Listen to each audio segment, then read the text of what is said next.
Welcome to the UCM Sacred Stage podcast.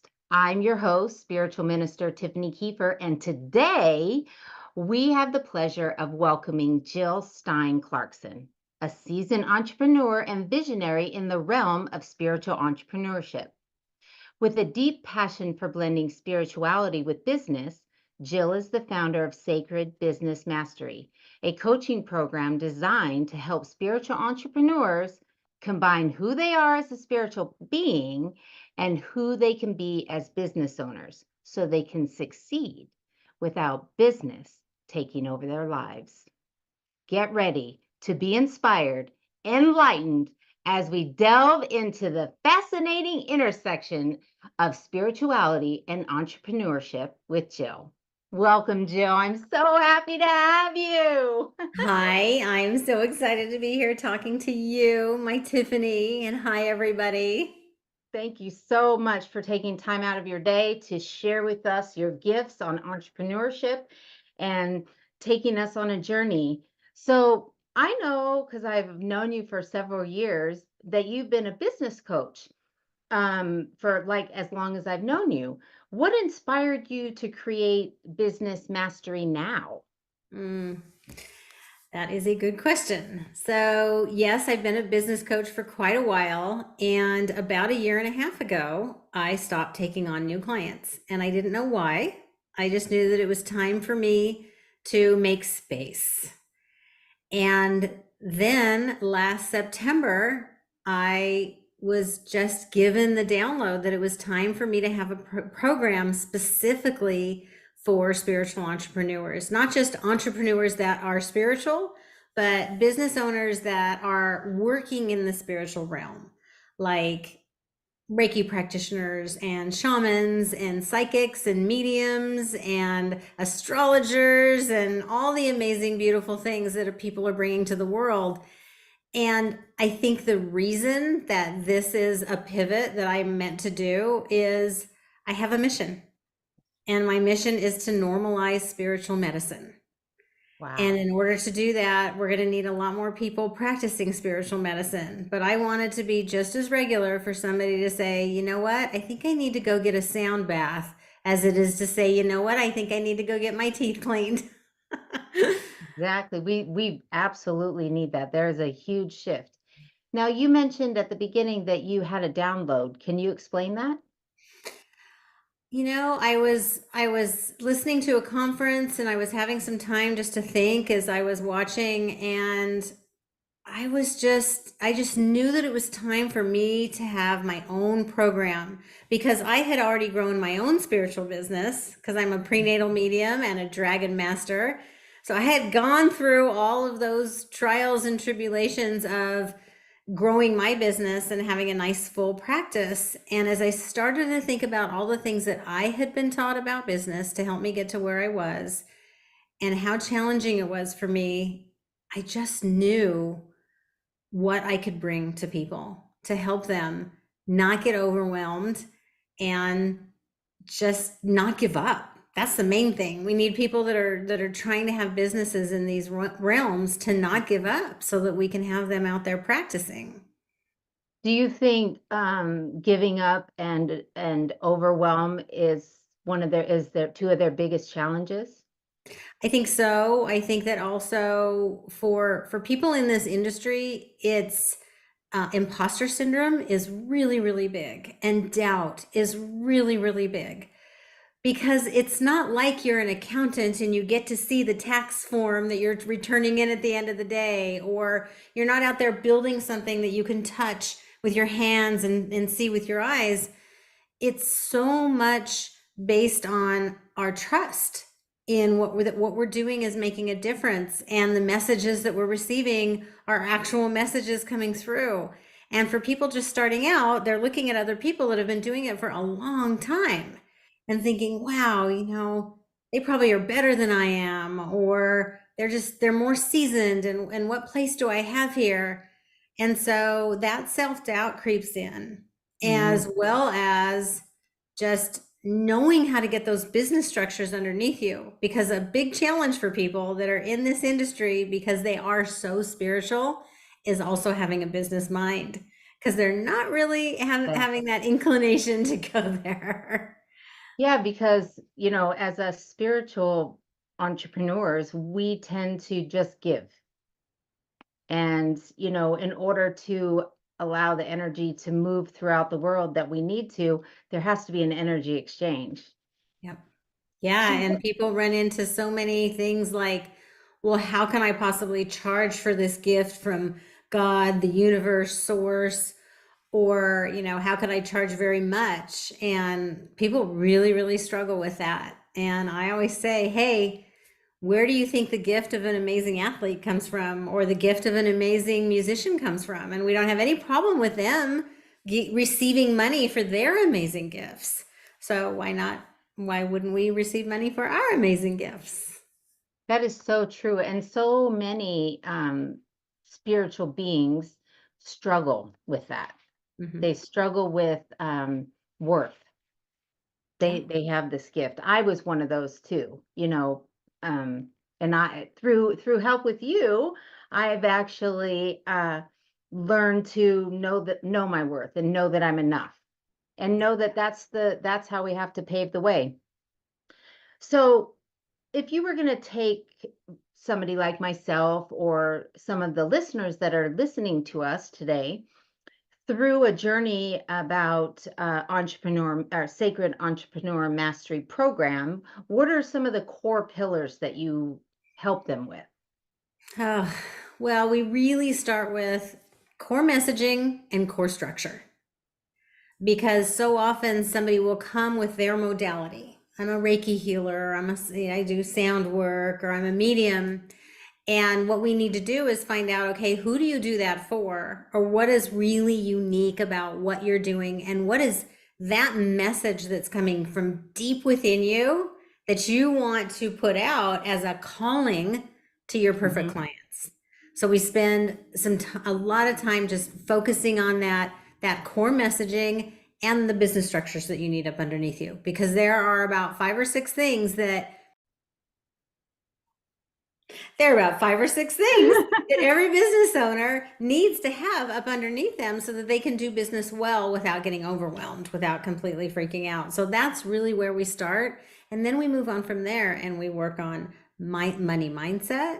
We work on how to protect ourselves from all the things that are coming in. And it's not so much just about energy protection, but protecting ourselves from loneliness. I think being a spiritual entrepreneur is one of the most lonely things you can do. And people try to Mhm. just do it all on their own without a community. And we need our community. We need those people that are saying, no, no, you're great. You're doing great, when we're feeling like we're not.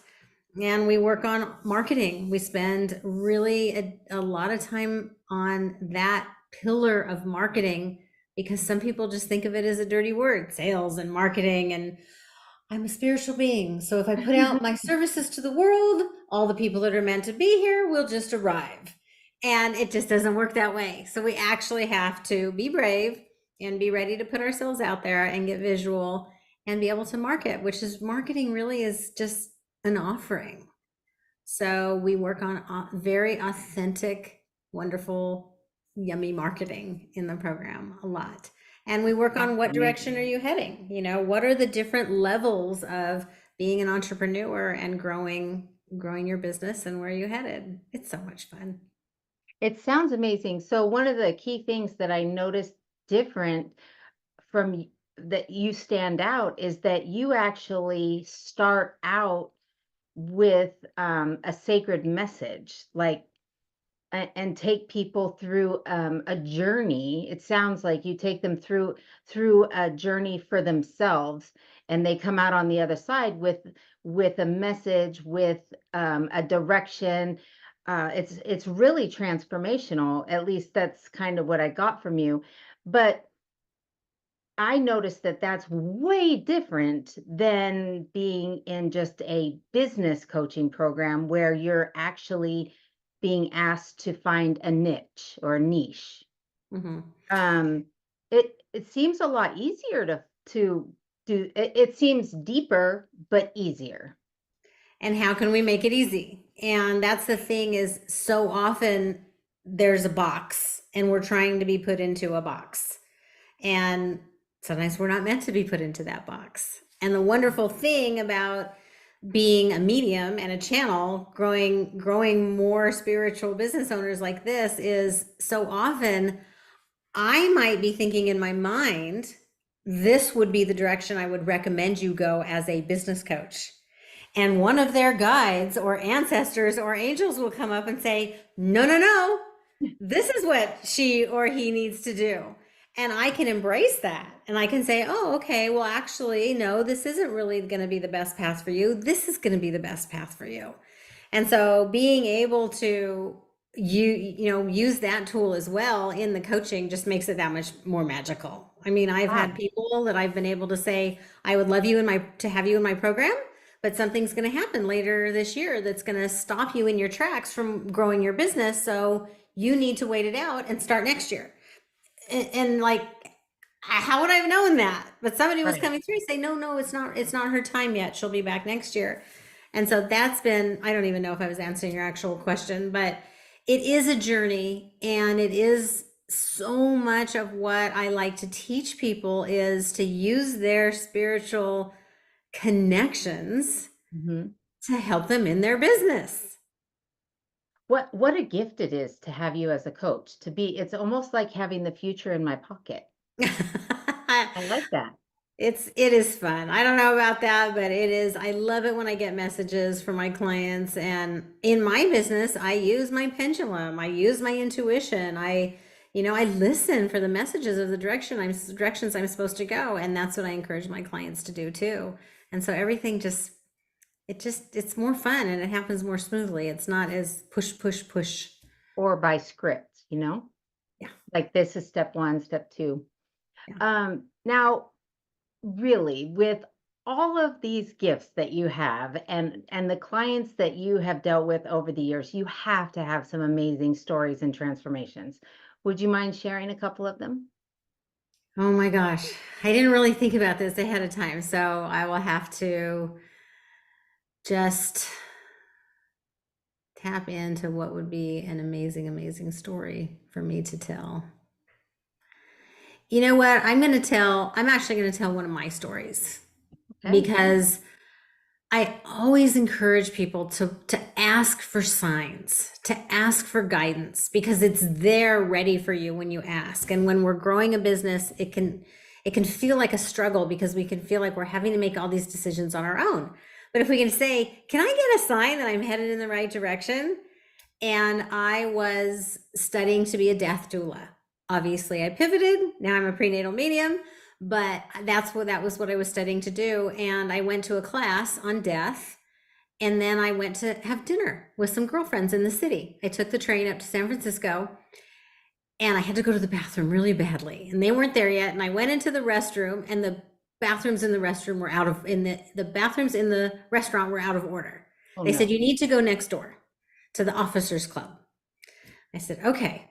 So I'm standing in the lobby of this officers club. I was supposed to go to the second floor to use the restrooms. And all of a sudden I'm surrounded by women in their 90s, like 10 women in their 90s.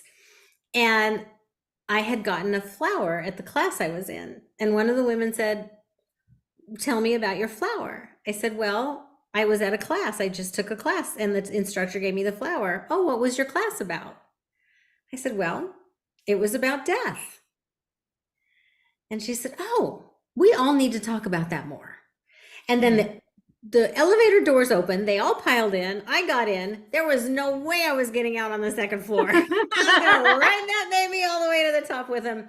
And we're standing in there. And I said, I'm working on being a death I was calling it a death midwife at the time. And she said, oh, she said, I hired somebody to do that when my husband died, and we paid her $75 an hour.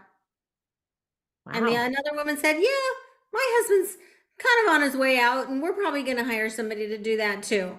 And I get to the top floor, and they all piled out.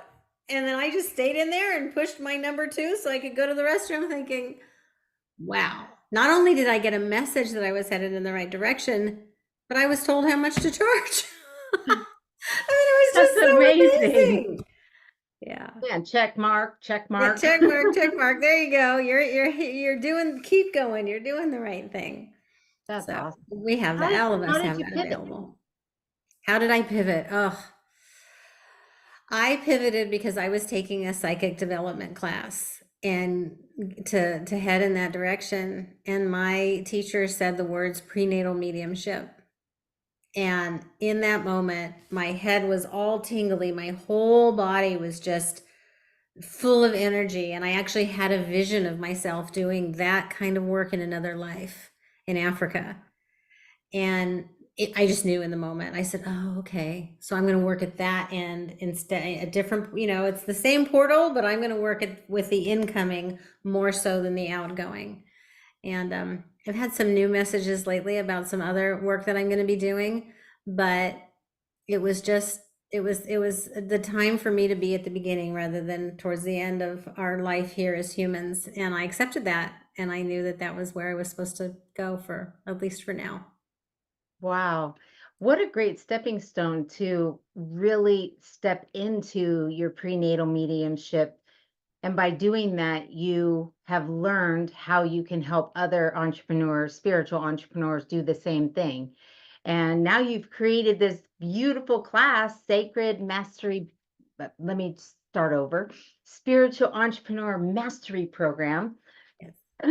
I love it. It's actually, I thought it was sacred.